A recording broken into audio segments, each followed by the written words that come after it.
You're listening to the Big Chill Podcast. This is episode 301, England, the good, the bad, and the ugly.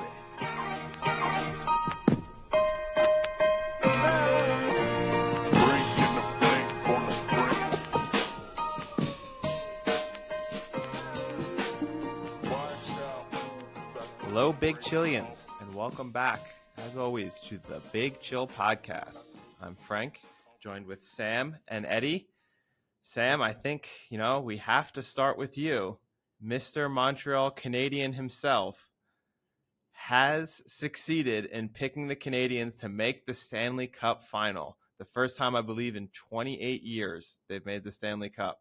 How does it feel, Sam? Feels good. I'm annoyed I didn't pick them to win it, though. That's my real kicker. Wouldn't it be more impressive if you pick them to make it and lose, which is what you predicted? True. Yeah, I guess it's still a prediction, right? It's still something that could happen. I guess it's a bit of a win-win. But what would they have been odds-wise to win if we had made the pick pre-playoffs, pre-season? So if you made it pre-season, I mean, they would have been pretty low down the list. They were not a top 10 team to win it. Going into the playoffs, they were the worst team going into the playoffs. You probably would have had more value at the start of the playoffs maybe than even the beginning of the season, just because they were the lowest ranked team going into the playoffs. Yeah, I don't know what they were preseason. Pre-playoffs, I think you would have been looking at least 40 to 1, let's say. At least. Let's be conservative. And the same, we got to give you credit. Like, you picked, not to, again, I hate complimenting too much, but obviously you picked the Phoenix Suns at 22 to 1 to win the division, which they won. And then now the Phoenix Suns are in the Western Conference Finals. They're 2-1 up in the series. I think they'll be pretty disappointed to have lost Game 3, given the fact that they had Chris Paul come back and Kawhi Leonard is still out. And that might cause some concerns for them that they didn't kind of effectively kill the series off in Game 3. However, still a great call from you. If we look, I say it almost week in, week out, but the reverse of the Duca curse is the squid, the squid splurge. I don't know what to call it. I don't know what to call it, but there's definitely that would have been a hell of a double to recommend, right? If I had picked the Canadiens and the Suns to win everything out. I just want to say that would have been insane. If you'd picked, and this has not happened, but say in a scenario, the Suns win the NBA title and the Canadiens win the Stanley Cup. If you had tipped that as a double, that's like a retirement double. That's for starters, legitimately at the start of the season, that's probably 1,000 to 1 as a double. More enough. So just not only is it a retirement double in the sense that if you put any sizable chunk of money on it, it's a legitimate retirement double. But from a tipping standpoint, you would have for the rest of your life been able to say, hey, in 2021, I tipped the Suns and the Canadiens to win. It's like someone saying I tipped Monmouth to win the Grand National in 2009. Yeah. You get to hold on to that forever. You can imagine that, just me, one tweet. This is the double. No other tweets past that because I'm done. Yes. I'm out. So, and that's also the thing too, right? Is the podcast proves you don't throw out outrageous tips typically. Now, these are sports where you know nothing and you are just trying to rely on your lack of knowledge. But it's not as if we are not a podcast that tries to just throw out outrageous tips in the hope that if they come true, we look good. If I did tip that up as a single tweet, would that be an NFT? I mean, that's a whole nother question that I don't understand, but let's say yes. Let's say in this hypothetical scenario, yes. So at the start of the season, the Canadiens were about 25 to 1 to win the Stanley Cup. At the start of the playoffs, they were about the same, about 30 to 1, But then when they were down 3-1 in the series, they had jumped all the way up to like 90-1 to win the playoffs when they were down to the Maple Leafs 3-1. I mean, even the fact that you say they were about the same at 30-1 to 25-1, there is a radical difference. Do you know what I mean? Like that's saying like a horse is like pretty much, you know what I mean? Like we underestimate like, oh, it's either even money or 5-1, pretty much the same thing. Like there is a tremendous difference between 25-1 and 30-1. And again, as we said, if you combine that 30-1 with the Suns, even at the beginning of the playoffs, probably similar, 30-1 might be conservative. It's just a huge double, absolutely huge double. I mean, the sad thing is I don't want to encourage listeners in future years to follow your tips, because now we're going to get, 12 months from now or something, when you tip the Grizzlies and like the Canucks to win their respective championships. You heard it here first. You're going to get listeners throwing, like $50 on just in case. That's going to be setting $50 a light. But yeah, this time you've done pretty well. High praise. So to start the year, the Suns were about 55 or 60-1 to win, and then hovered around 50-1 to win until like later on in March and April and May. Okay, so let's say beginning of the year you're getting a 25-1, 60-1 double. Yep, it's about. I don't even do the math in my head. It's a pretty. To put it this way, the day I hit a 25-1, 60-1 double, I'm not even doing the math in my head. I'm just happy. Yeah. You're looking at least 1,200, closer to 1,500 to 1 bet. Just ride out the traps with a 1,500 to 1 tip. It's very impressive. And Sam, what was really funny was during the game when they had won, the main line by the announcer was basically, "Who would have ever predicted the Canadians would make the Stanley Cup Finals? No one. No one predicted it." And I wish at that point there was a way I could tap it and say, "The squid predicted it, sir. The squid." No man predicted this, but an animal, the squid did. I mean, I saw there was a big social media element who attributed the downfall of Las Vegas, to the fact that they recruited Celine Dion as like this betrayal to Montreal. And she like donned a Golden Knights jersey. And now supposedly that's a fake pic. Really? I think she's come out and said that that's photoshopped. Now I don't know if she's just trying to defend herself. Yeah, she has to. Like she's just buries the Golden Knights. She's like, I'm bigger than the Golden Knights. This will be a he said, she said scenario, and I will bury you. You can imagine the realities of how annoying that would be for Vegas. They were like, no, you were here. Like, you were in the studio doing this stuff, and you're just saying that was a complete lie? Yeah. No, I think probably, I was going to say, I could see realistically what happened is Vegas took, like, her picture and just put a jersey on top, you know what I mean? Now, like she didn't actually do the photo itself. Okay. Now let me run this scenario out. Which one of these two scenarios is then more insulting? Either Celine Dion has betrayed her Quebecois roots to don a Las Vegas Golden Knights jersey because she, plays in Las Vegas almost every night. Is that more insulting? Or is it more insulting to the city of Montreal that Las Vegas was like, how can we get Montreal riled up?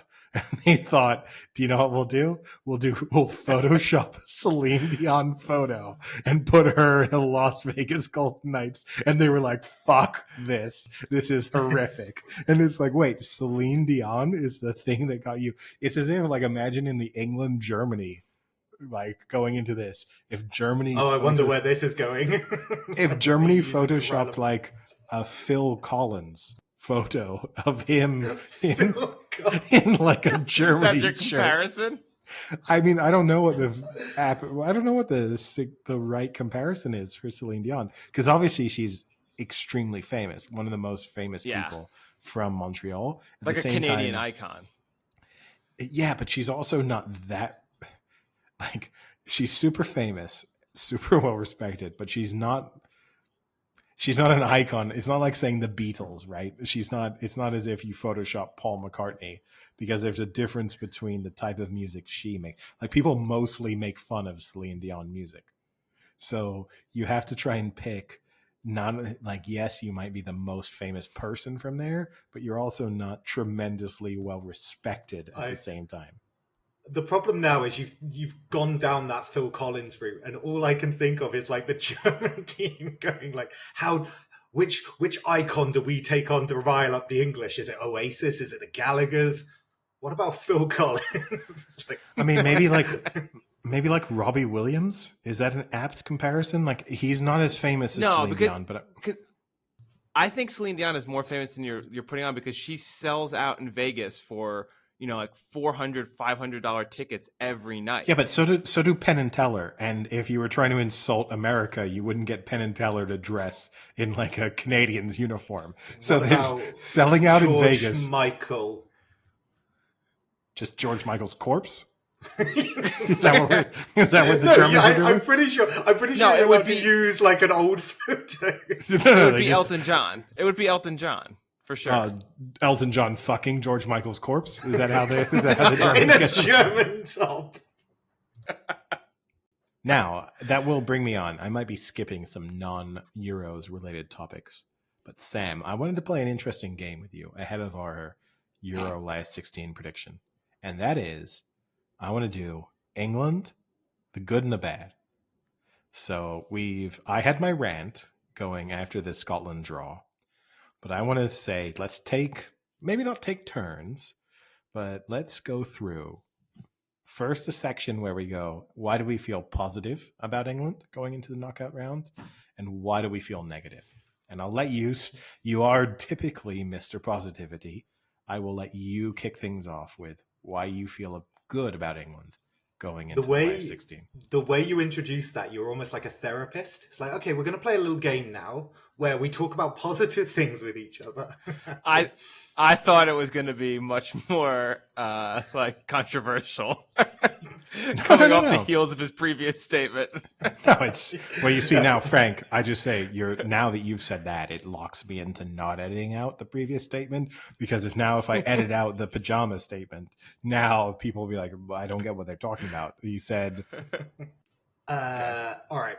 Let's get cracking. So the positives about England to date, or so far in this Euros game, is the fact that we haven't conceded. Huge. I think because everyone going into this tournament was saying it's, the attacking variety and options and depth that England have, the worry was the goals conceding. Like, we thought that was going to be our riskiest part. The fact that we've gone 3 games, granted not against the best opposition, but the fact that we've gone 3, never at many points, maybe that Pickford save, but against Scotland. But honestly, at no point have I felt like England were going to concede so far. Okay, I'll play off your positivity there. You're right. So one of only 2 sides to have not conceded a goal so far in the Euros, England and Italy. You're correct. I also think that the Pickford save against Scotland is the only time that England have really looked like conceding a goal. There have been one or two half chances or things of fun, but like fundamentally, that was the only time where you go, I think the opposition's about to score. And if I'm going to put a really positive spin on this, if we copy and pasted this England team through the group stages and made them Italian or say German going in to play against England, you would have thought ruthlessly efficient, solid. No, but all of those terms would have come out speaking about the opposition that England were about to face, of how are England going to score against this team? How they look in total control. They are so composed. They get a lead and then game over. And because that's not the way England fans want to see England win matches, we see that as not necessarily a negative, but certainly not being exciting. So I will classify, I'll agree with you. We'll put that in the very positive category. Do you have a second positive? Wait. Can I bounce a question off of you guys from that? Do you think Harry Maguire coming back boosts that even more? Yes. I'll answer that I don't know if it makes them more defensively solid necessarily from a defensive standpoint. What I will say is you even saw it in the match against the Czech Republic. What Harry Maguire does, he's underrated at doing that I think people think John Stones can do but doesn't, which is helping the ball to move from the back four or back three, hypothetically, to the midfield and to the attacking players. And what Harry Maguire does do is help that transition play much more than, say, Tyrone Mings does. And so from an England standpoint, that's what's interesting about Maguire coming back, even more than his defensive. So I'll put that again in the positive category of Maguire being, I'm assuming, fully involved for the rest of England's fixtures, is that he will help them to soak up pressure and then move the ball forward. Agreed. Yeah, you actually saw it in the way he was distributing the ball forward to Kane. It was the most involved Kane has been for the first half an hour against the Czechs, and usually it was because it was coming from Maguire. So I firmly put that in a positivity camp, that England haven't conceded the goal and have a better defender now who allows them to do more back in the team. All right, Sam, pressure's Another on now. Another positive, or are you going negative? No. We're going to go all positives and then all negatives. So I want you to exhaust yourself. I want you to be rinsed and dry. That's it. All right. The ink is dry. I'm good. This might be a slight false positive, but it is a positive for me, is that even though England are low on like shots on target count, shots on goal count, attacking creativity count, we know that is arguably the best set of attacking players in the Euros. So my opinion is that England are winning games, getting 7 points, not conceding, and the attacking players haven't fired yet. For me, if they do fire, which I think they will, because it's kind of well documented that the winners of the Euros and the winners of World Cups don't have exciting group stages. Like, for example, France, when they won last time, they had a terrible win against Australia, a 0-0 against like Denmark, I think, that was awful, and they drew with Peru. So they had a really bad group stage, then beat Argentina 4-3 in the kind of following one. So for me, it's encouraging to see England not conceding. If these attacking players fire, which I fully expect them to, I think we look really, really dangerous. So that's, in a way, a positive for me, is that we're still winning, even though we're not firing. I'll summarize what you just... I'm not sure if I'm sure I'm going to classify that in the positive category, but I will summarize that generally as you have summed up England's attacking efforts so far as things can only get better. And that is the positive. Is that legitimately... No, I think he's saying the positive is that the talent is there. No, but legitimately what he is saying is the output can be no worse than it has been so far, and that the trend would push towards, over the course of, if they play 7 matches, which they'll need to play to win the tournament, but even if they play 6 matches, if you've already had 3 disappointments, you're due, is basically what Sam is saying. They're due. That is not a very good positive, Sam. It's not. The negatives are going to get way worse than the positive. The things can only get better. Due. Positive is not a great positive. As your number 2. Oh, I wouldn't say there's an order there. I mean, it's just the second. We know there's an order because we started strong with the positives, and we have just good defense. Yeah, can't get any worse. All right. When you put it like that, yeah, it sounds bad. Do you have a third positive then?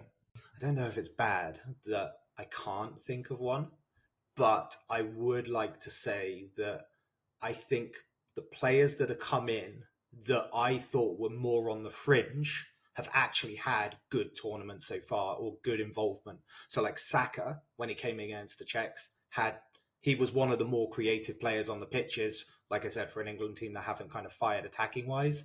Calvin Phillips in the first game against Croatia, didn't expect him to play any minutes, to be honest, has one of the best games. Hold on, okay. Wow. No, okay. I've got to let you be positive. No, sorry. I'm breaking my own rules. Keep being positive. I agree with you on Saka. Impressive major championship debut. Okay. So that would be another positive, is that the players that I thought were fringe are performing. So as long as the things can only get better holds true, that just gives England even more depth in a tournament than I thought. Okay. Do you think... I have one more positive. Okay, then please I have one more positive. Is Sterling's firing. Sterling is scoring goals. He hasn't done it in a tournament before, and he's doing it now. And I think that's a really important thing for England, to have an outlet for goals that isn't Harry Kane. Okay.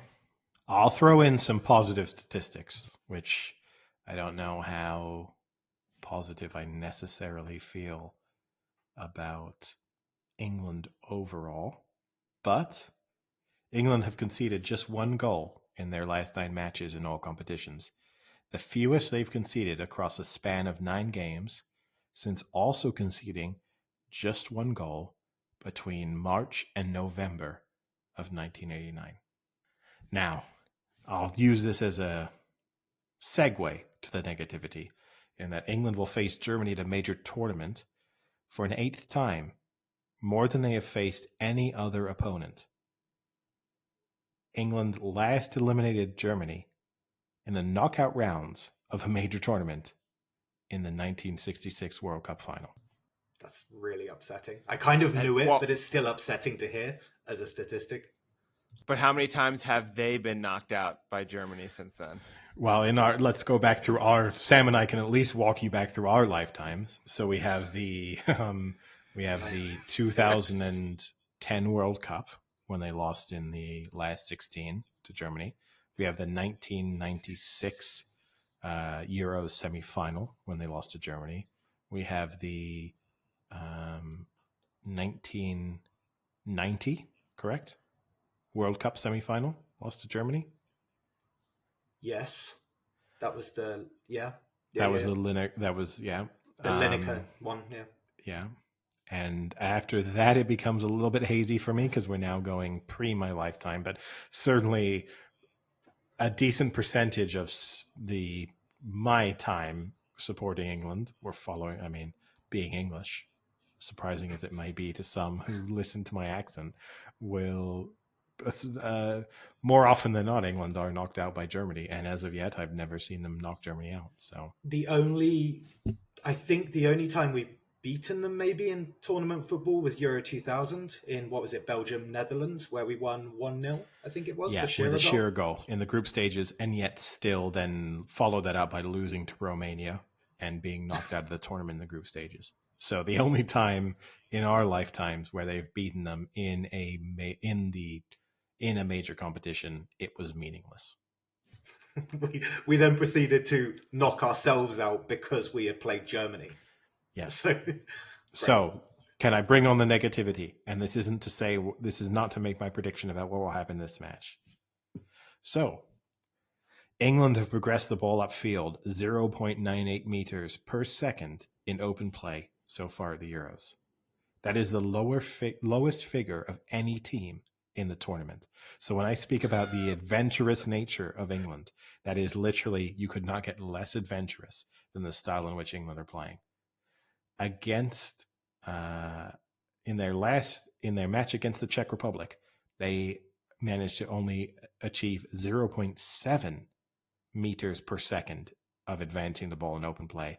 That was the lowest single game figure of any team in the tournament at any time, which, when you consider some of the performances from some of the teams and the standard that has been set by tournament of teams, just the lack of adventure and the lack of attacking fortitude, let's say, if you're being optimistic about things can only get better for this England team from an attacking perspective, they can only get better if 0.7 is the standard, but getting better might still be the second, third, fourth, fifth, sixth worst performance of any side in this European Championships.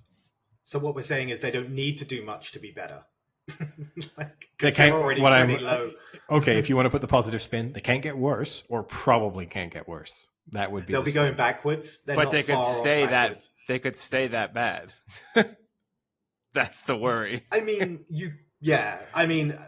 go back to a positive spin here. You could just say that is full-on game management because they're ahead. Like against the Czechs, they're ahead. They knew that they weren't ahead against Scotland. Yeah. Now, I know, can I continue know. my negativity with statistics? So England topped their group for only the third time in the history of the European Championships, the previous occasions being Euro 1996, where obviously at home they made the semifinals and then lost to Germany. Indication or thought. And then the previous occasion being 2012.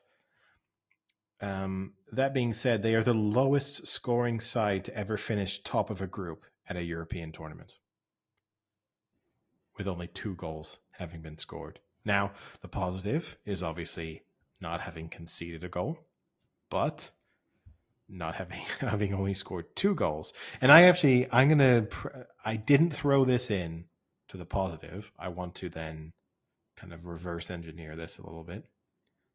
The positivity could be took almost every chance. And if you consider the fact that they hit the woodwork in all 3 matches, in spite of the fact that they only scored 2 goals, you could say that there was a near on ruthless efficiency, but certainly at least every half chance was a legitimate. They didn't blow many of them. I mean, there was a save from Harry Kane, for example, in the Czech Republic match, which was a good save when he sort of turned the defender back inside and tried to go kind of wrap it inside the far post against the goalkeeper. Strong hand. Goalkeeper did all he could do, which was just stick a hand out and hope for the best. And it happened to be right place, right time. So again, you could kind of, if you want to put this in the positive corner for England, been very efficient in terms of converting chances, haven't created many. Now, Eddie, let me ask you if you think this is a negative, because I think most people will consider it a positive, but knowing what you think of Southgate, I believe you would conceive it as a negative. Going now into this match, you have a lot of players who are kind of playing their way on to the starting lineup, with Grealish playing well, Saka, Foden. Some people would take this as you have a wealth of talent to work with, which is a positive. But do you think with Southgate that this is a negative, with him not being able to put the right 11 on the pitch? I think Southgate's decided what he is, which is he has basically, and this is what he's going to live or die by, he has decided that if you do a historical analysis of teams that win European Championships or the World Cups, that the connecting tissue for most of those sides, the consistent, has been being defensively solid. And I think Southgate has decided that the sword that he will die by is England going into matches thinking that they will not concede many goals. And the challenge then is to think, is this an England team? I mean, I said that if I think England are going to win the Euros, Southgate has to get out of his own way. That is the... Now, the thing that's tough is, if I want to classify this as the other positive, the Germany match will be the first time where his conservative approach might help England, in that this is a very aging and slow Germany side. But they're not going to be as defensive as any of the teams that England have faced so far in the group stages. So the pace that England have in attack will actually serve them well if Germany do get a bit on top or push a little bit further forward. I mean, you saw when Hummels should have retired, right? When Mbappe blew by him in that, in spite of the fact that he made that incredible tackle, but the fact that Mbappe started from 15 yards behind him and finished 3 or 4 yards in front of him in the space of 40 yards. I mean, you should retire at that moment. Hummels is still going to be playing in this next match, and every England attacking player should be watching that replay thinking, hit a ball over the top for me to chase. If that's Saka, if that's Rashford, if that's Sterling, whoever it is, apart from maybe Kane, every England attacking player should watch that particular clip and think, please just ball in behind, let me chase it. And for the first time in the Euros, England might have the opportunity of actually hitting balls in behind. I mean, you had the Sterling opportunity against the Czech Republic when he tried to knock it over the goalkeeper. But fundamentally, most of the teams England have been playing so far have been sitting so deep that the pace kind of doesn't matter. Like, you can't really, it doesn't matter how quick you are when the teams are putting 8 men behind the ball at the best of times and no one's going too far inside their own half. Germany might be the first time where suddenly, like, England might look, there is a best scenario here where England look explosive. There's a scenario where as they start really well, as they have done in the opening 15, 20, 25 minutes of all these matches, and they're playing a couple balls in behind out wide, and they're just slicing the Germans open. And then all of a sudden it's 1-0, 2-0 England 30 minutes in. And then the Germans have to push further forward because they've got to chase goals. And then England continue to just knock balls in behind them. And suddenly it's 8-0 England. Like, this is a world that exists. Oh, my days. Probably. It is.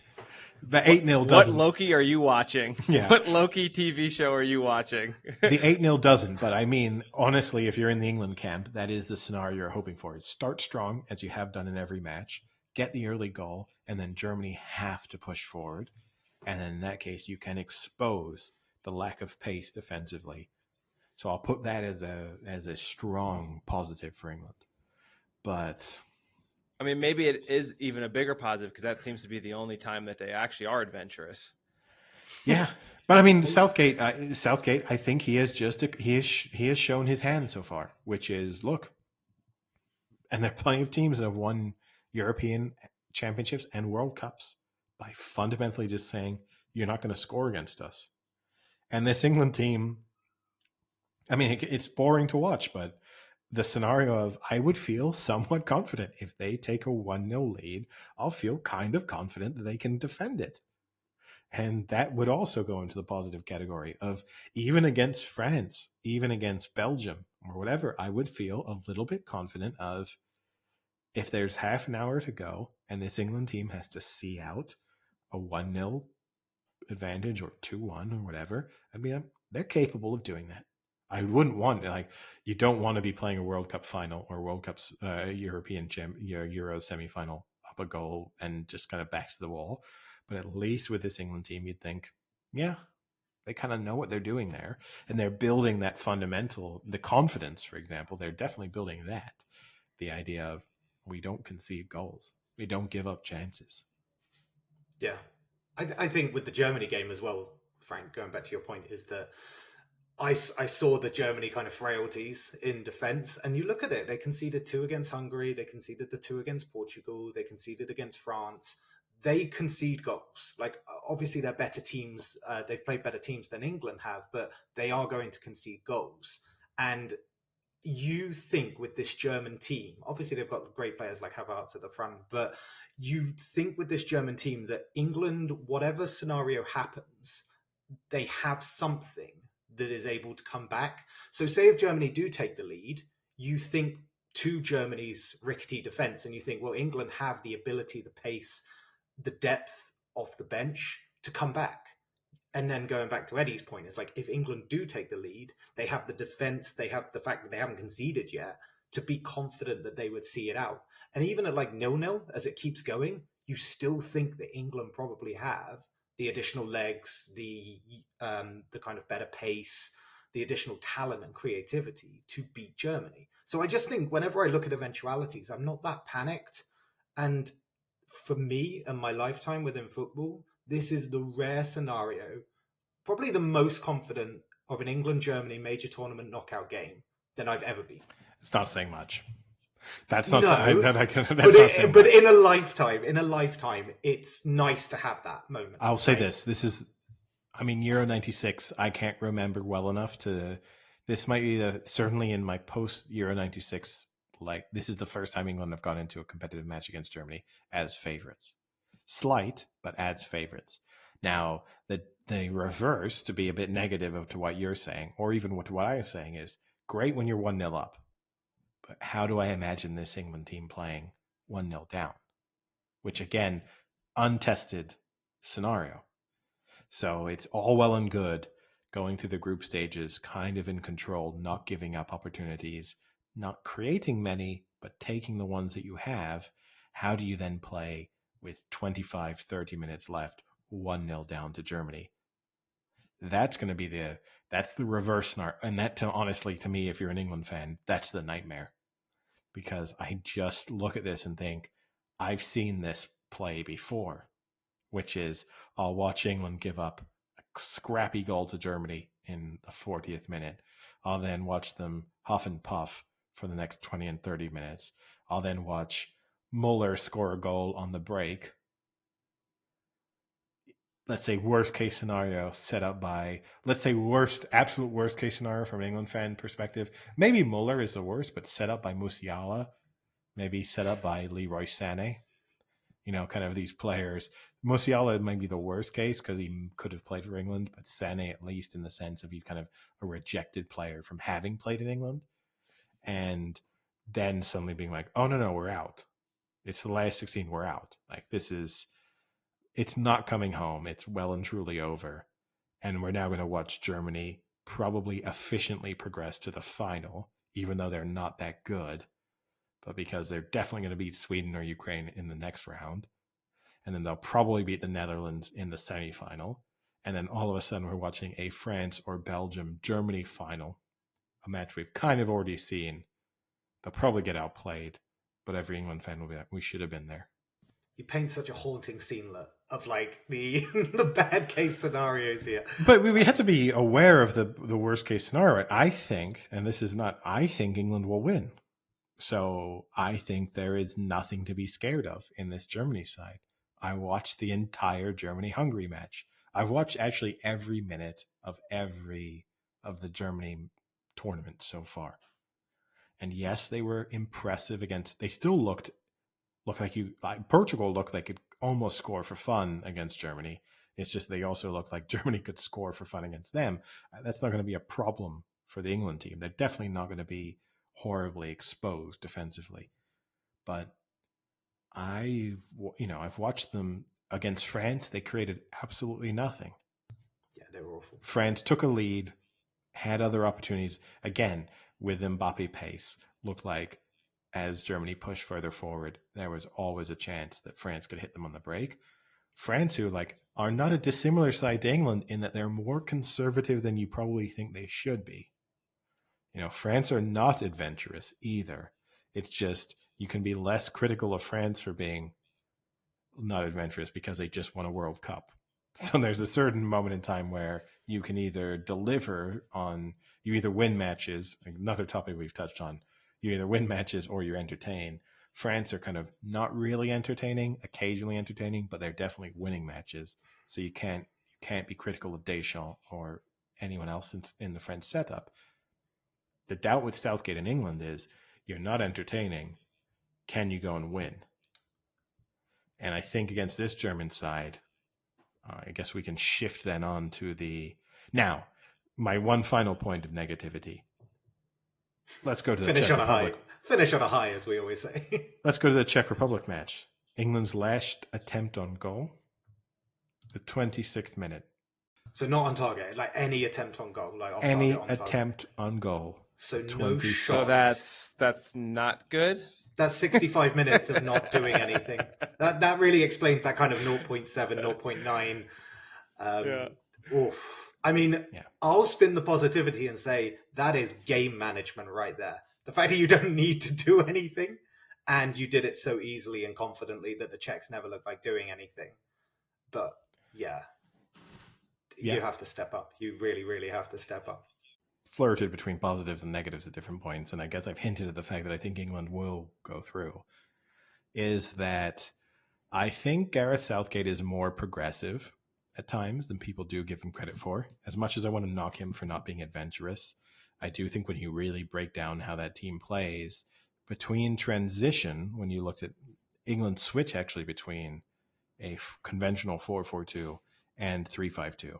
So when you actually look at that Czech Republic match, Kyle Walker tucks in and then becomes a third center back, and Luke Shaw effectively becomes a wing back. And they do defensively, they're a 4-4-2. Going forward, they're more of a 3-5-2. And I do think that Southgate will have a plan for the Germans. And the optimism I would have is that he is more intelligent than he is sometimes given credit for, including by me. So I'm not going to limit that to other people, but that would be an area for optimism. Yeah. I just to add to that as well, I think Southgate and England would have known probably they're playing the Germans, because if they were like, okay, if we think we're if we but it's like, if we're good enough to win this group, so they know that Sam, just to they interrupt know you, they're winning. Sam, in that final match in Group F, who England were playing changed 9 times. I know at one point England were playing everyone, but my point is, pre-tournament, when they saw the groups, they would have gone, right, if we think we're good enough to win the Euros, we're topping this group, so we're winning our group. So we're playing second in that group. Chances are France will win it. Chances are Hungary will be at bottom. So really, I imagine they've had a ton of time to understand Germany or Portugal. So I think Southgate's immediately got a plan. He probably already knows the team, maybe bar 1 or 2 changes because of the way these last 3 games have gone. But I think they've had way more prep for the Germans than maybe this feels like as well. I think there's going to be a proper game plan for them that's been understood, identified, and talked about. And I don't think any of the 3 games that we've seen would change that. It's not like the Germans have suddenly become way more defensively solid than they were previously, or they're suddenly scoring way more goals than they used to. I think everything looks the same as it would have. So I think England will probably have a pretty solid plan. Yeah. But on that note, I guess we can transition. What is our prediction for England against Germany? Who wants to kick off? Predicting this one. I mean, I think I've already shown my hand, right? I think England will go through. I don't think there's a lot to be scared of in this Germany side. I think if you remove just the historical significance of this fixture, of the fact that Germany tend to win matches in major tournaments, even when they aren't expected to do so. If you can throw all of that out, and if England really treat this as our 11 players against your 11 players, and that's, you need sports psychologists to help them process that element. I think England should go into this feeling very confident. If they watch how Germany played in the group stages and how Germany have played over the past 12 months, there's nothing to be scared of. And I also think that when you look at how, for example, the Hungary, with a center forward you were hitting balls towards, who was able to then bring other players into play, they would look at that and think, well, Harry Kane's much, much better than who the Hungarians are relying on that to do. And also the players that they're then bringing into play are much better than all the Hungarian players. That would be encouraging. So I'll say this, the first goal in this, as overused that this cliche is, the first goal in this one is going to be absolutely crucial, because I don't like the idea of either one of these teams chasing a deficit against the other one. But I actually think England are going to win, and win comfortably. I would take England minus 1.5 in this one, and wow. It wouldn't scare me too much. But it still amazes me, like your optimism in the face of a podcast 2 episodes ago where you just completely trashed this team, and then coupled with the fact that you gave us 1 positive and about 6 negatives here, but then like the optimism of a thrashing of Germany by England. It's crazy. Well, here's the thing: this is what I'm doing in my head. Is if this were a German podcast, I think I'd be more negative. So that's what I'm trying to put my perspective in, the equivalent of like the Big Chill podcast, like recording in Germany. I think would be way more negative about their performances against France. Now, again, they've tested themselves against better nations, so you might feel a bit more comfortable. But when they think of their performance against Hungary, I think is more negative than England's performance against Scotland. So you kind of they were out of clue. I mean, I watched the entire match. I thought Germany were legitimately going out. I didn't see where a goal was coming from. And it's amazing to think. Now, on the balance of play, Germany deserved to win that match. They created more chances than the Hungarians. They conceded this weird goal from kickoff, but still the fact remains of like the Hungarians were just fairly solid and organized and looked kind of comfortable. And again, played out the scenario of if you can score first against Germany, you're okay. Now, okay, France scored first against Germany and never really looked in doubt. Portugal scored first against Germany. But Portugal can't defend. I mean, they're a sieve. So, like, the fact that Portugal couldn't defend, couldn't hold a lead, I mean, that's, the thing, at least with Portugal, is they'll create chances at the other end. They've proven that in all of their matches.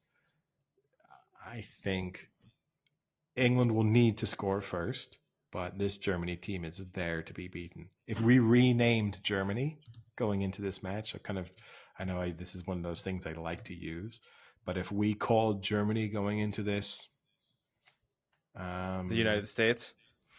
No, well, that would be amazing in the Euros. That'd be a weird Euros. Let's say we called Germany. Trying to think of a difficult but not scary side. It's tough because you kind of like Spain would have the same name recognition that would worry me.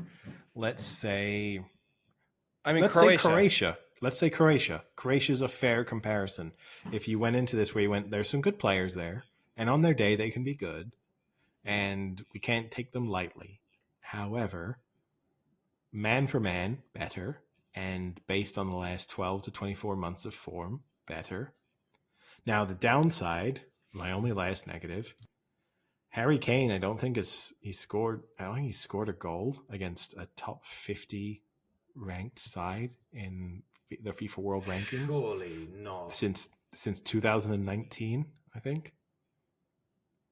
England have played quite a few as well. They have, and Harry Kane has not scored in any of them.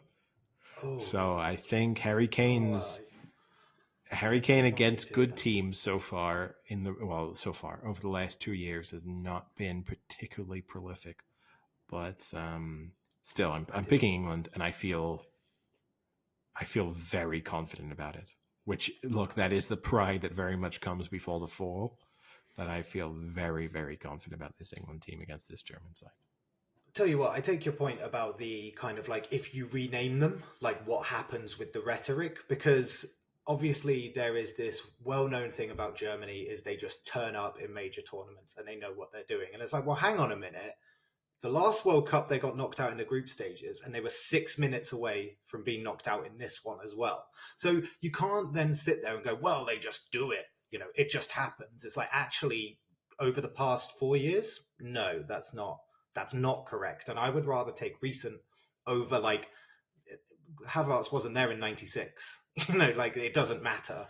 No, and which is, look, with the exception of Muller and Neuer, and maybe Hummels, I don't know, none of these players have played in any... So, Muller scored against England in 2010. Neuer was in goal, right? Hummels may or may not have been involved. But fundamentally, you're not talking about, from an England perspective, none of these players were involved in any previous matches against Germany. So they shouldn't come into it with any sort of thought of, oh God, not this again. Yeah. But that I guess going on to that point as well, it's like the reason I think people are worried about Germany is because of the historical problems we've had against Germany. That's not the war, that's the football. And that's the spinning the rhetoric, right? They're just trying to make it fit the narrative that this is why England will lose this game. It's like, well, no, I don't think Germany have actually been that good. And Sam, need I remind you? 2 World Wars and 1 World Cup. 1 World Cup. Great. Doodah.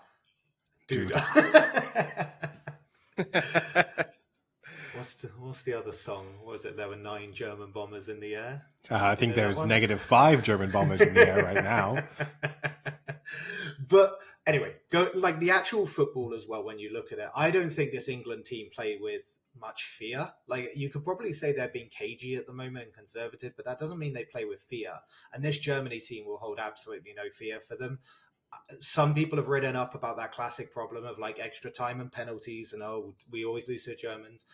England have banished some of those demons with the win in Colombia as well, so the win over Colombia in the World Cup. So again, I've got no issues with kind of rhetoric there. For me, I also think that the Wembley factor will matter a little bit, and the 40,000 fans, predominantly English fans. I think that will be an amazing occasion. It'll be great to see. But I just think England have better players than Germany. But also, I think that the matchups they have really favour England. We've already talked about kind of the ball over the top, but I just think that pace and the fast passing that England can have, and the kind of creativity and adaptability up front to move people around if needed. I think England will have too much for Germany, and I wouldn't say the 1.5 that Eddie thinks, the minus 1.5, but I do think this could be one or two. I'll say this from a betting tip to people in general: if you think a team is going through in a knockout round of a European Championships or a World Cup, the minus 1.5 is often a smart play, because what ends up you got a team chasing a game. So if England are 1-0 up with 20 minutes to play, you suddenly have a Germany team that has to push forward. And so even in a match that might have been even up until the 70th or 80th minute, you suddenly have the possibility of, a long ball got knocked over the top to Sterling, and suddenly it's 2-0. So I'm saying the 1.5, not in this perspective that I think England are just going to absolutely boss this and it's going to be 6-0. But I think that they will be ahead early, and on the basis of that, they may get a second or third goal they need to kill this match off. I'll give you the one eventuality that I think it could be 2-0. So that gives you that eventuality. But if I was going to give like a betting tip on this, I would actually say England to win to 0 would be mine. I think England can game manage Germany well, and I don't think Germany. I think this will be a step up, but I think the England defense. That's way bolder than my 1.5 prediction. Mine could be over in about a minute. Yes. All right, Frank. So we've got 2 big chill votes for England. How are you going? I'm going to go England 2-1. Oh, wow. So no to 0, no minus 1.5. So it's an England clean sweep, but it's not an England clean sweep on any of the other suggestions. Yeah. I think they shake some demons and they score a late winner. Now, here's the question. Before we move on to just the other rounds, which you can obviously do, because otherwise this is going to be a 10-hour-long podcast to predict the football. But Sam, as an England supporter, if England beat Germany, then what are expectations for the tournament? I think people will get really, really carried away if we beat Germany in a major tournament we eliminate Germany. Like, as Eddie said, that has not happened in many people's lifetimes. There's not many people around that would have seen that the last time it happened. So I think the expectation will become much higher than it is right now. I think one thing Gareth Southgate's done really well is manage that expectation. Sam, if they beat Germany, is it not then finals or bust? So what would it be? It'd be Sweden or Ukraine, Netherlands. Sweden or Ukraine in the next round. Italy, Belgium. And then the Netherlands. No. And then say worst case scenario is Netherlands or Denmark in the semifinal. It's final England or bust. Germany, England and Germany are playing their hardest game now. Like, that's the thing here. Like, the route to the final is easy after this. Yes, it will be disappointing, really, really disappointing, if England don't make the final if they progress here. Like, I think it will actually be a bad tournament.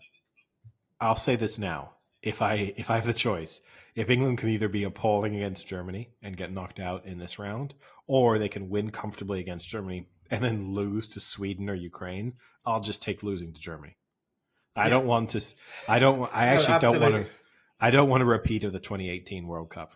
I don't want to get within touching distance of real success and then fall at not the final hurdle, but near on. So if England have a choice, either just lose to Germany and end the misery there and then I can then just appreciate the rest of the tournament as a neutral. I do not want to watch them. I mean, I would be supremely confident against Sweden or Ukraine. I mean that not only on the basis that I think they're better, but obviously also on the way that they just controlled the 2018 quarterfinal against Sweden. It would be amazing to then imagine anything changing there against either of those sides. Even in a final against a Netherlands side, which are currently the top scorers in the competition, I think. Even there, I would just think, what are we worried about? Memphis, a player who just flopped in the Premier League, is suddenly now the most terrifying opposition. But Yeah, we'll see what happens. But all right, I guess that wraps up we've gone in a weird order. It's not either in order of fixtures or in top to bottom draw or bottom to top of the draw. I guess I'll move through it top to bottom so it's kind of consistent, which puts Belgium, Portugal.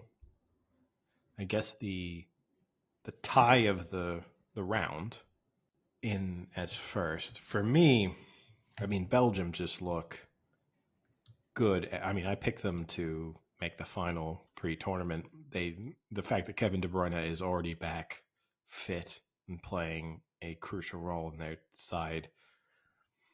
Portugal have looked decent. They've at least looked that they can score, but they always look like they can concede. Unless they get 2 or 3 penalties, I don't know how they stay in this match, because that basically is what they're relying on so far. I just think Belgium are the much, much better team all over the pitch. I feel like I'm repeating the analysis that we actually gave pre-tournament, because this is the tie we expected it to be. And fundamentally, this is exactly what I thought would happen. And I just think Belgium are the better side.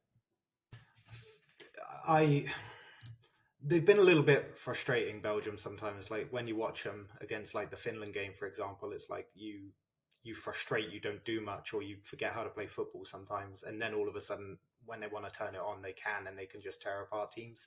I agree with you on Portugal. I just think, yeah, they'll score. They've got pretty good players. Like Ronaldo's pretty good, but they've got like Sanchez as well, who's pretty good. He's all right. So he's all right. They do okay.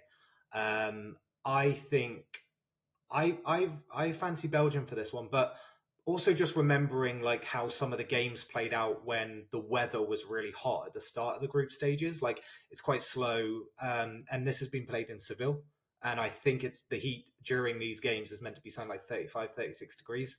So I think it will be slower than people think. I think this might just be like maybe an extra time, but I think Belgium maybe like 1-0. I don't think it will be as open with these superstars as people think it will. But I still think Belgium will win. Maybe even like after extra time, like 1-0, and it might be like 0-0 going into it. I'm with you guys. I think Belgium, but I have to disagree with Sam. I think Eddie mentioned before the words ruthless and efficient, and usually being coined to like a German side. But right now, I think Belgium that's aptly a description for them. I mean, when they want, they can just score at will almost, and just push the pace and just get attempt after attempt on goal. So I think now they've seen their draw, and I think they have, a much tougher draw, obviously, than England. And I think that they see this and they know that they have to stay aggressive and just play their type of football and score and go after it. So I think they're going to come out of the gates hot. I think this is a good -1.5 here. This could be like a 3-0 win here. I don't disagree. And look, I think we can apply my same theory of rename this team. So Belgium, obviously, people have respect for Belgium based on the last 6 to 7 years of how good their side has been in this golden generation that we've spoken about previously. But I still think if you called this Belgium team now Germany or France or even England, how much more confident would people be going into this match against Portugal? We're just like, man for man, they're better. Like, there is very little hope. This is relying on either a Ronaldo brilliance or, and that's not with all, like Bruno Fernandes has been a passenger so far. I mean, he's getting ripped apart in the media for the most part, but I just don't see a way for Portugal in this match. I don't see what they're better at. I think you're right too, Eddie, because if you even look at least in the States, right now Belgium are 5th favorites to win. And you look at they're tied with Spain. So some of that, this isn't a knock on Spain. Yeah. Some of that's to do with I understand some of it's the bracket. I get it. I understand. Yeah. But Spain is in the same draw almost. Italy's in a similar draw, and Italy's 5-1. Yeah. No, I do agree. Italy came out and scored a ton. But if Italy were named Belgium and Belgium were named Italy, those odds would be different. I agree with you on that. No, I do. You're right there in the sense that obviously everyone on the other side, England and Germany and the Netherlands, should be given an odds boost based on the fact that their path to the final is significantly easier. So their chances of winning are just increased The fact that Belgium, Italy, Portugal, France, Spain have to go through each other just to get to the final is obviously going to hurt their odds. Yeah. But I do agree with you. And then I guess on that note, we can touch on Italy, the next up, who will play the winner of Belgium and Portugal. Italy and Austria, the winner will play the winner of Belgium and Portugal in the next round. Italy, along with England, are one of the only two sides to have not conceded a goal so far in this tournament. I suppose Italy have kind of looked like the best team.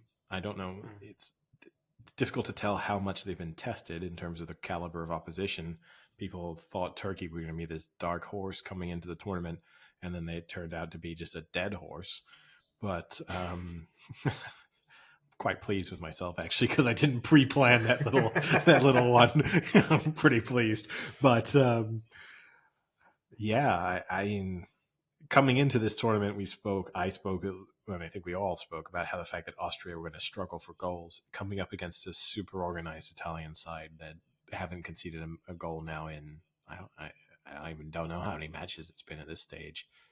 They've won the last 12 matches to 0. I think it's something like that. They haven't lost in something like 33.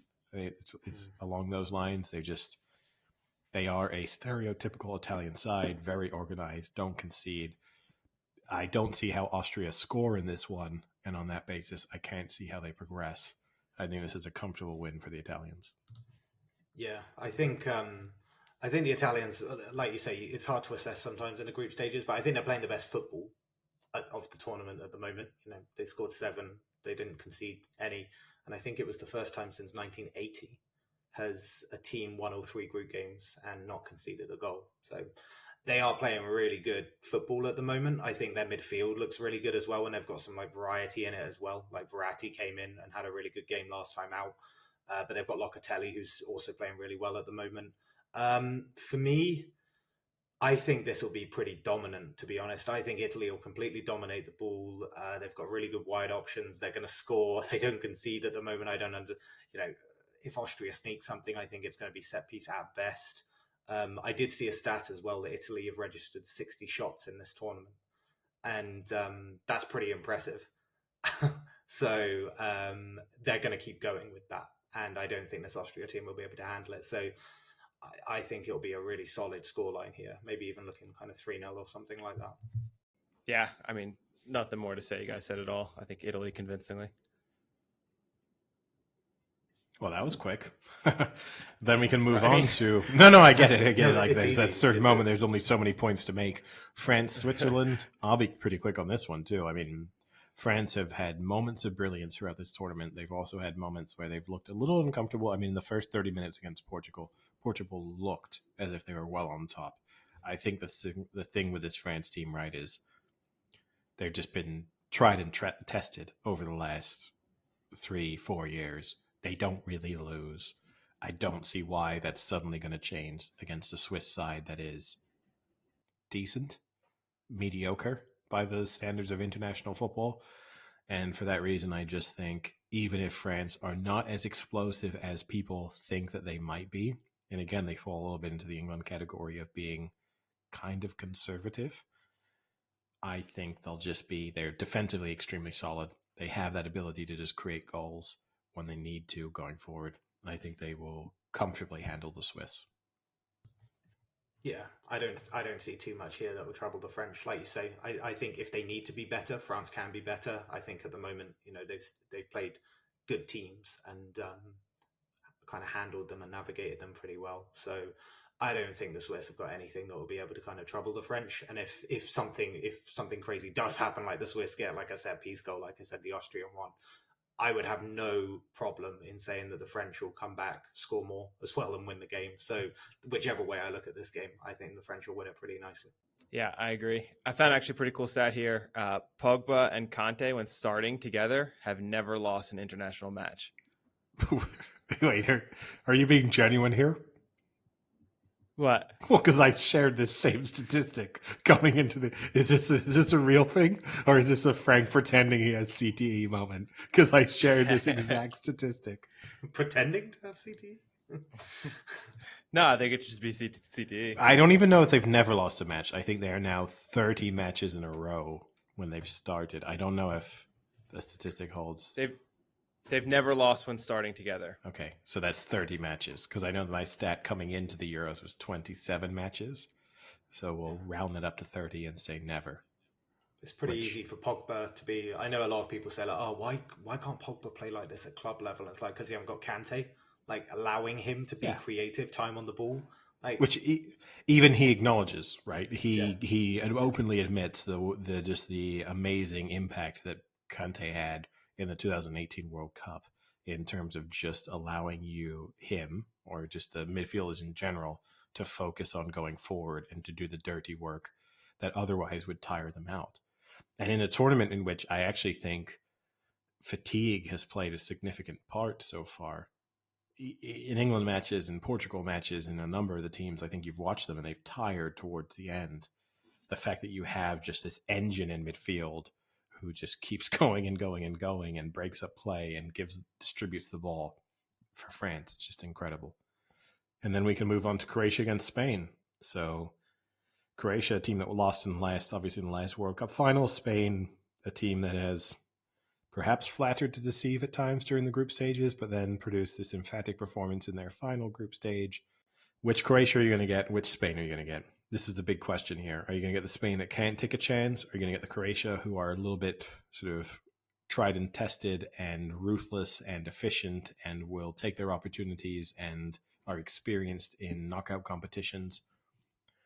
I'm going to lean towards Spain, just in the fact that in all of their matches, even when they haven't managed to actually score and win, they've consistently, unlike England, for example, they have created chances consistently.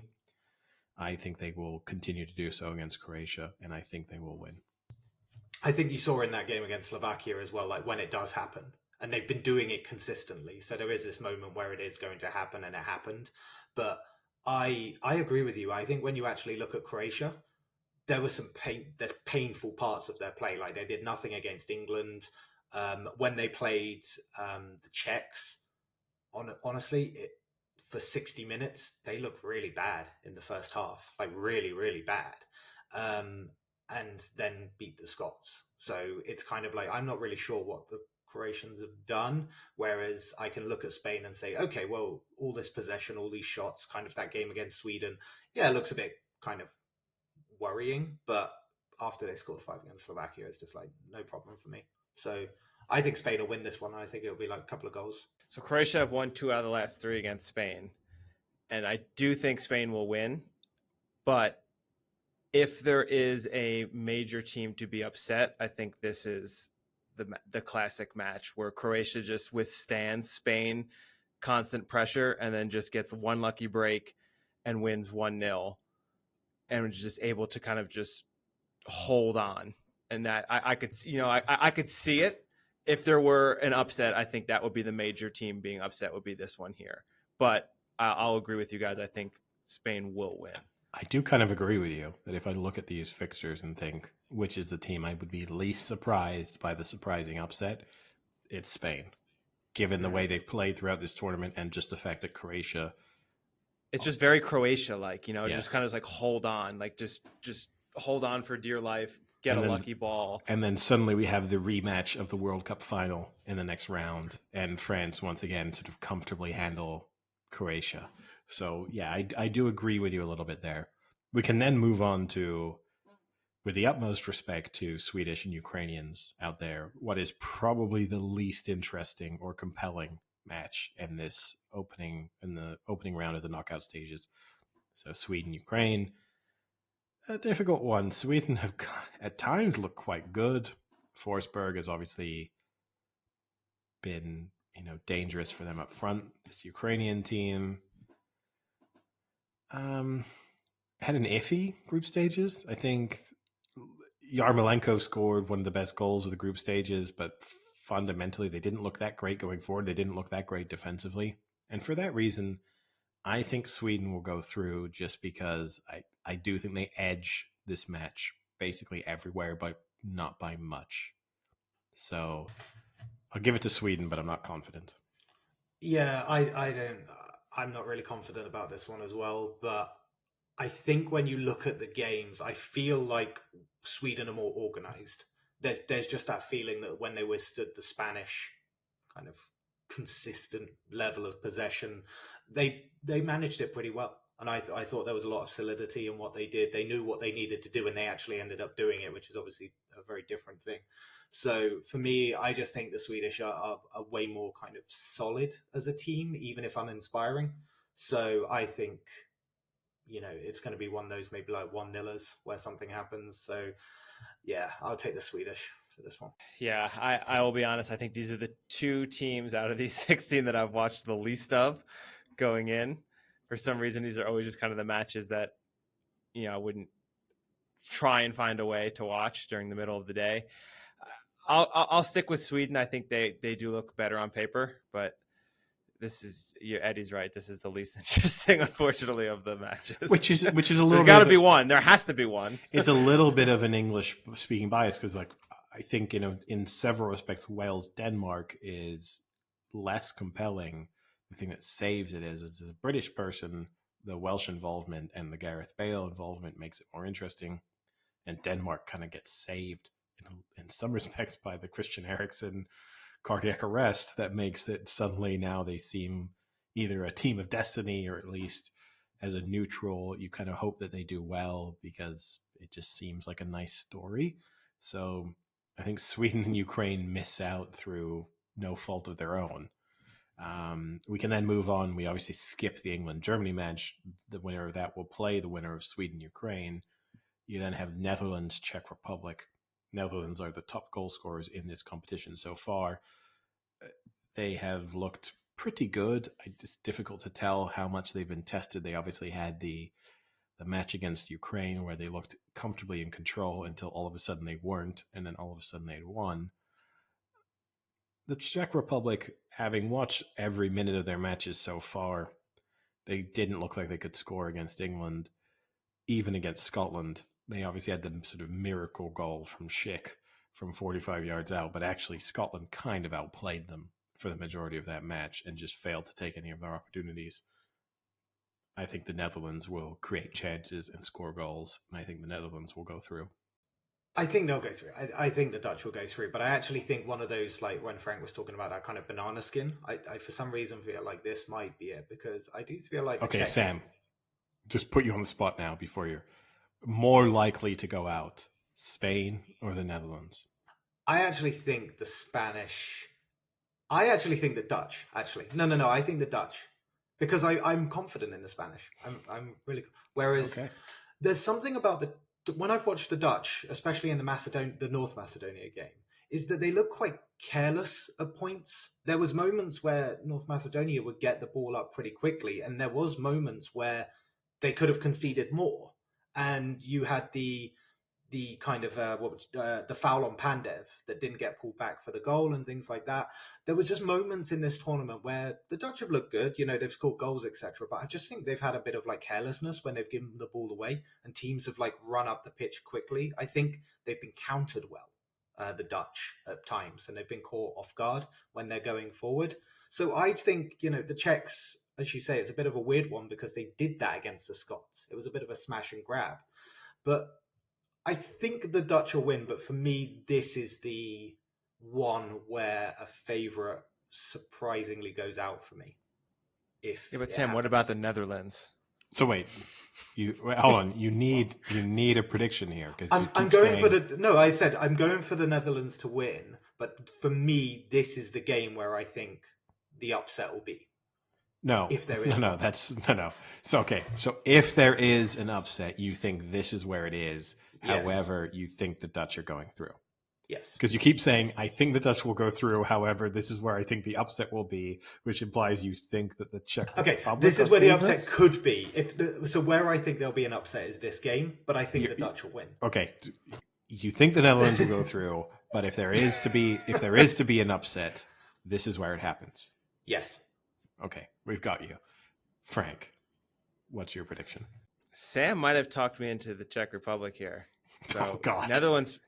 Netherlands playing away from home for the first time this tournament. Yeah, you could have said that, Frank. You could have said the same thing about Germany. Germany also playing their first match outside of Germany, which is another little anecdote to throw into that England-Germany match. But you are correct. Keep going. No, I'm going to stick with my guns here. I'm going to go Netherlands. All right. And then we could move on to Wales-Denmark, which kind of sort of built up some of the interest there. I think it's a little bit of star power versus missing star power is kind of the storyline of this match. Too soon, Eddie. Too soon. But it is not too soon. He is missing. Yeah, it is and that is a little bit disrespectful, I think, to both of these sides who have played well throughout this tournament and not relied on their stars for different reasons. But it is a little bit, it feels like this should be the Gareth Bale versus Christian Eriksen match, and instead it is Gareth Bale versus the missing Christian Eriksen match. I think fundamentally I give Denmark the edge pretty much everywhere on the pitch, and barring a great performance from Gareth Bale or from James or from Ramsey, and they have that ability within their side. So that's kind of the scary thing, is against decent to good opposition, you can see how any one of those players could be the deciding factor.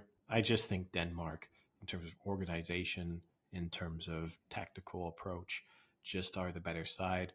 So I'm going to give Denmark the edge. I don't feel that confident about it, but I also think it's one of those, if I renamed Wales Ukraine, I probably feel more confident about Denmark coming into this, but there's just that kind of scary thing where you sort of feel like all of these names have more household recognition as a British football fan. So you're kind of giving them an edge. You probably think they're a little bit better than they are. So you see a player struggling towards the bottom end of the Premier League, and you're, well, he's not that bad, right? He plays for whoever it is, Mr. Newcastle. Spurs. Yeah, exactly. He's on loan. He's on loan from Real Madrid. He's not that bad. Come on. But yeah, I think there's that aspect to it. But I just think Denmark edge it kind of everywhere. And if they had Christian Eriksen, I would make them really strong favorites. But even without that, I think they found how to play without him by this stage, and I think they'll win.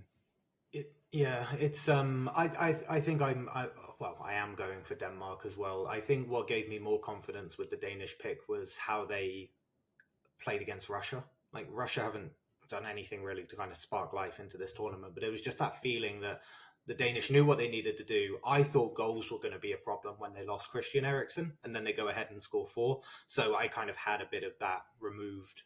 I wasn't as worried about it. I think the Welsh will turn up, and I think people like Ramsey and Bale will have good games, but I think they need a real incredible performance from them.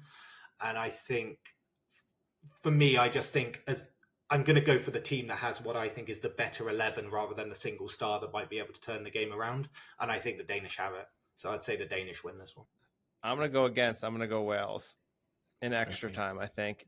And I'm going to go with the philosophy of what Sam is saying, in that I think with Gareth Bale, they're going to just have one.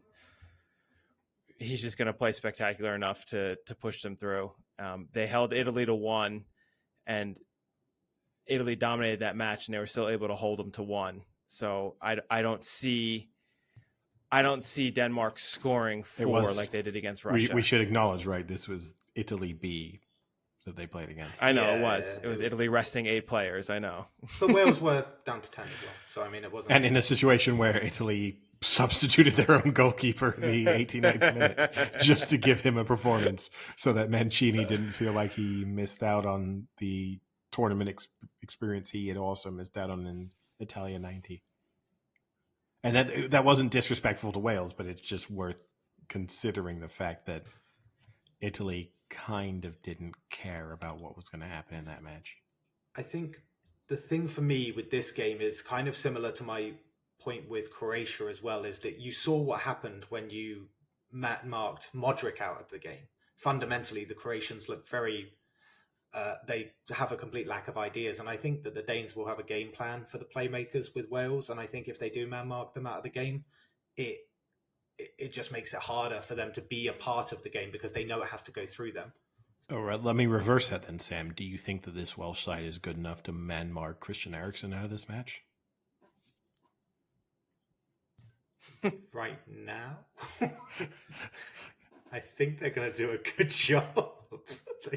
I mean, they just have to lock a door fundamentally. Now, Sam, I guess just have no handicap ramps.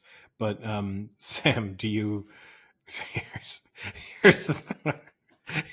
the. How concerned are you that you and I have fundamentally gone chalk for these predictions? Now, you have said that maybe the Netherlands could lose. I've said maybe Spain could lose. We've kind of thrown out over our own respective favorites, but you and I have predicted this to go as it should in this round. Frank did the same with the exception of this Welsh match. Even then, it is Denmark-Wales is one of the closer ones. So it's almost even. It's almost even, but still Denmark are edging it. So like you're predicting games, it's hard sometimes to pick like an upset when tournament football, major tournaments happen. Here's a question though: how many of these games? That's a way to convince listeners to be on side with us. No, hey guys, this is really hard. I think obviously one of the best levelers in tournament football, knockout football, is penalty shootouts. So we've got all these games. How many of them do you think are going to penalties?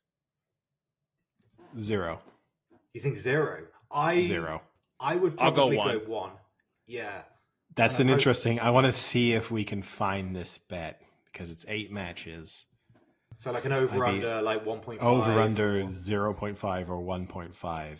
So we're saying the over-under, the under 1.5 on number of penalty shootouts in this round is the bet. I'd be interested. Do you think it'd be 1.5 or you think it'd be 0.5? I think you could get 1.5. I just don't know what the odds are. I actually think that I feel like under 0.5 would be the underdog. Favored. No, I think that you would expect there to be one penalty shootout out of 8 matches in a knockout. I think history would tell you that just happens. Under 1.5, I feel like you'd start to feel as if, maybe I can see 1. But I think I would expect it to be over even money on an under 1. So 1 or 0, we're going for penalty shootouts. How many are done in extra time then? How many go to extra time? Do you think just one more, or do you think a lot of them are close? Because my curiosity there would be... I'll say 2 of these matches go to extra time. 2 out of 8. Yeah. So 0 penalty shootouts, 2 extra time. Because you wonder sometimes like how you would set that market. Would you set it on like the equal betting in the game, or would you set it more on like historical trend of like how many there usually are in knockout games? I think you do how many there usually are. Because I think so. Sometimes the penalty shootout or the extra time happens in matches you just don't expect it to. And in some respects, it might even favor like the idea of Austria going to penalties against Italy might be more likely because Austria might set their stalls out going into this match saying, if we can get to penalties, suddenly it's a coin flip and we have a better chance than we do at any other stage. Whereas Belgium, Portugal, you might almost have both of these teams feeling as if neither one of them want penalties, that they think their best chance to win it, if from Portugal's perspective, is just to be attacking and try and score a number of goals, and from Belgium's perspective, just to control the match. I have a question for you two.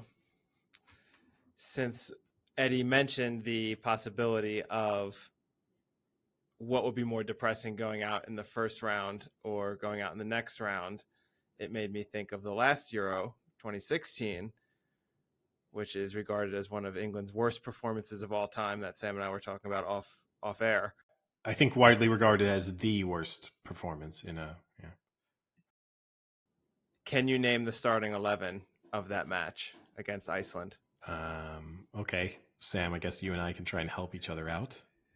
So in goal, it was Joe Hart.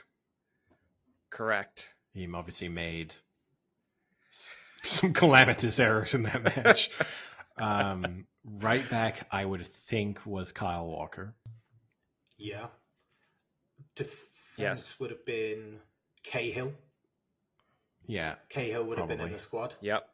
Ooh. And Okay, maybe 3 for 3 so far. Is it Stones? Was Stones? I don't think so. But I'm Who trying else to would think have who been else so- could it be? Smalling? Because he would have maybe been. I Smalling. think he had his England run around then. Smalling is correct. Oh, I do not Okay. know. You guys are cruising I now. don't know And about then- who's at left back. Left back becomes a You're challenge. missing the left back. Left back becomes a challenge. What? Graham It wasn't Lasso. something It was horrific. Graham Lasso, wasn't it? It wasn't something horrific like Phil Jones starting at left back. Yeah. Was it like a weird one? That we No, put it in? was not. Okay. Shit. Who starts at left back? Gosh, trying to think back. Do you want a hint? Okay, give us a hint for left back. I think it's a pretty quick fall from grace. That is not Pretty a quick hint. ball from. That's not a great hint. Who Very they- highly regarded. That's not a hint. And then now I feel like Who did he play for? that'll give it away. Okay. The starting initial of the last name give it away. The starting initial of the last name, R. R. Why have I got such a vacuum of left back since like Ashley Cole? Yeah, to no, now. Spurs. Ashley Cole, Luke Shaw. It's like Spurs. Spurs. Left back at Spurs. Left back at Spurs. Can you give us his first name initial? He's now playing for Watford. okay, that really doesn't help because I'm now trying to think of someone that's still playing. I think, right? I mean, you're asking you're saying you think right, but I don't remember who it is. So No, I think he just got transferred to Watford. Danny Rose. Yes. Wow. That is someone that's faded far. Okay, I take the hint now, Frank. I said it was a quick fall from grace. Yeah, that's true. All right. All right, now we have to move on to the midfield. right. So Go on in the midfield. Jordan Henderson, I think, played. Jordan Henderson did not start that match. Dele Alli would have started it. Dele Alli, definitely. Dele yeah. Alli did start. I mean, it depends how, like, it doesn't get complicated. Like, how do we? So, who's the other? What's the central- formation? I don't remember the formation. Did Eric Dyer start in midfield in that match? Eric Dyer did. Oof. Okay. Raheem Sterling definitely started because he won the penalty. Raheem Sterling started. And Wayne Rooney. Yeah, he Wayne Rooney captained. took the penalty. he captained as well, So- didn't he? Wayne Rooney started. Harry Kane also started because he took all the corners. Yes. What did we learn from this Euro? Yeah. So we're missing now we're one. missing- Missing one player. Missing the I right. probably. I might. Jesse immediately- Lingard. No. Nope. Could you give us a hint? Oh, I think based on that Euros and thinking of who scored, Sturridge. Really? Yes. No Well, he scored way. that goal Yep. against Wales. Wales, right? Like he scored. Oh. I would have gone for someone like Milner. Yeah. No, Sturridge Very kind of good. won Not- his place. Not too bad. Just Danny Rose Oh. tricked you up, which is actually the one I thought would trick you up. Just because, Yeah. like, he's just been fucked. Well, it's also just a weird thing, right? Because you have Danny Rose just off the map completely. You have Eric Dyer, who's now just a defender, who started in midfield. Smalling's at Dele Roma. Alli. Dele Alli's. Dele Alli completely out of the England setup, which would have been great. Like that would have been a bold prediction at Euro 2016. The theory is Daniel Sturridge is still injured to this day. Even Wayne Rooney being not like completely out of the setup and having been out of the setup now for what 2-3 years is kind of crazy. Yep. And the subs for that match were Vardy, Rashford, and Wilshere.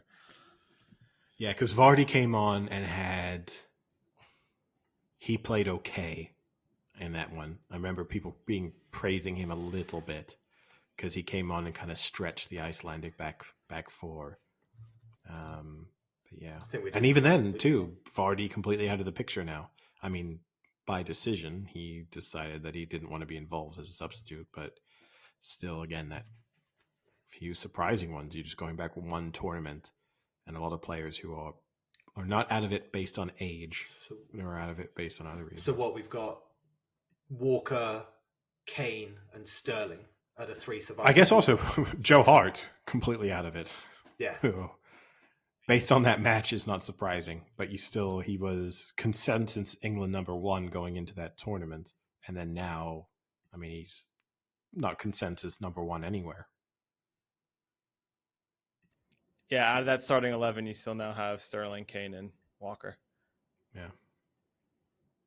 And that's just the last Euro.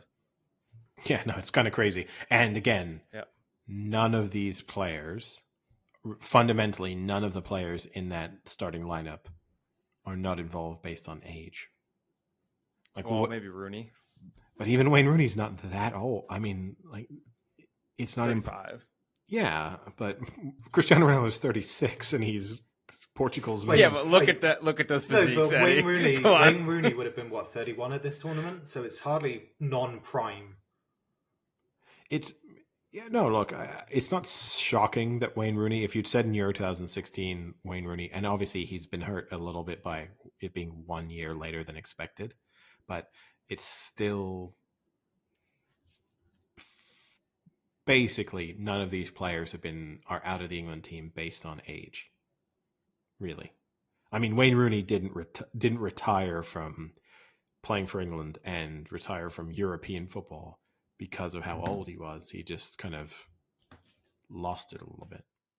But yeah, right. I guess that wraps up. Any other non-sports topics to discuss? Not from me. No, that was it. Actually, I have one little more trivia for you guys, because this has been a very Eurocentric podcast. We have to bring America back into it.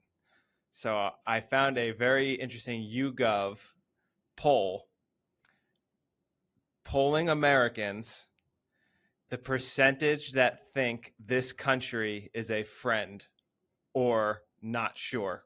You have two answers. Actually, you have three: ally, not sure, or enemy, but no one really picked enemy for these ones. So, United Kingdom, France, and Germany, I'll keep it Euro focused, rank those from biggest friend to least friend according to Americans. It has to be UK top, Germany second, France. France has to be really far down.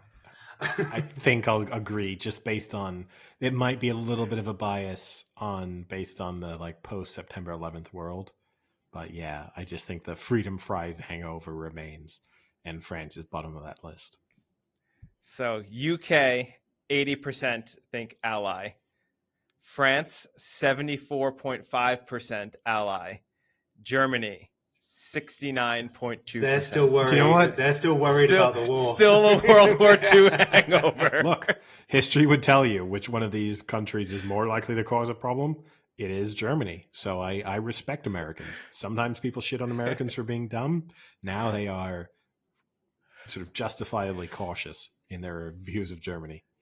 I mean, it blows. Let me ask you one more. Honestly, it blows my. No. I just say this. It blows my mind as someone who lives in France. French opinions on Germans just overwhelmingly positive for the most part. Like, they seem to have completely, and in the case of the French, not only do you have 2 world wars in which Germany not only took them on, but invaded them, and in one case fully occupied the country, in another case took large parts of it. They also had the Franco-Prussian War not that long before, in which they also fought them. So in the last 150 years, they've fought 3 major conflicts against the Germans, and the French are still like, the British are way worse. Come on. Like, push comes to shove, you know who's on your side. Yeah. Now, just one final one. Where do you think Mexico fits into those 3 countries? Oh. Was this a nationwide American poll? Because I feel like more people further away from the border will say friend. Whereas I think Arizona, New Mexico would be like enemy. I think Mexico's lower than it should be. I think Mexico's like 55% ally. I'd go like 60. Mexico is 64%, so lower than Germany. It's so revealing. Do you know what? Before we round things off, Sam, I've got a little quiz question for you. And Frank, you can weigh in on this. You might also be able to answer it correctly because this is my only clue. It falls within, Frank, your time in following football. But Bukayo Saka is only the second Arsenal teenager to have played for England at a major tournament. Who was the first? Wilshere wouldn't have been a teenager in that Euros. Wilshere is not the correct answer. That's actually going to be my guess, so too. Keep going further. I think you've got to keep going further back. Teenager. I'm trying to I can't think. So it's in my lifetime. It's in the time. I already gave the clue. I'll tell you the tournament if you want. Oh no. 2012. The Euros 2012. Completely. I don't even know where to start thinking. Walcott. No, not Walcott. I mean, Walcott was a teenager when he was called up in 2006. He didn't stay a That's teenager. A good point. That's a good point. Didn't stay a teenager in 2012. I, for some reason, think like Theo Walcott's one of those people I never feel like aged. Yeah, he has a baby face. He also never improved. That's the other thing with him. But stasis. So yeah, he played for Arsenal for several years after 2012. You are both very familiar with him, and he still plays in the Premier League. I'll give you some more clues. Second youngest player to have ever played to represent England in a European Championships behind Wayne Rooney. It's not a massive clue because I've already told you he was a teenager. He's played for 3 clubs in his career, all of whom are in the Premier League. He's won the Champions League. Oxlade-Chamberlain? Correct. You've got it. Alex Oxlade-Chamberlain became, he and Saka. Let's hope, fingers crossed for Saka, that his career goes better than Oxlade. Because again, Oxlade-Chamberlain, another player who, if he went back a few years, you'd be stunned at 27 that he is not. I mean, for him, it's mostly because of injuries, right? But still, the fact that he is not involved at 27 years old in this England team in any respect is kind of stunning. If he went back to 2012, he was bought by Liverpool for nearly like 40 million, wasn't he? Yeah. So considering. So again, if you went back to the previous Euros, if you went back to 2016, it would be another one of those players who would have thought, if I can make a prediction as to who will be involved in Euro 2020, Oxlade-Chamberlain would have been high on the list. And the fact that he was not even in consideration is kind of stunning. Got there in the end. Multiple hints, but got there. But I'll talk to you boys later. See you. Cheerio.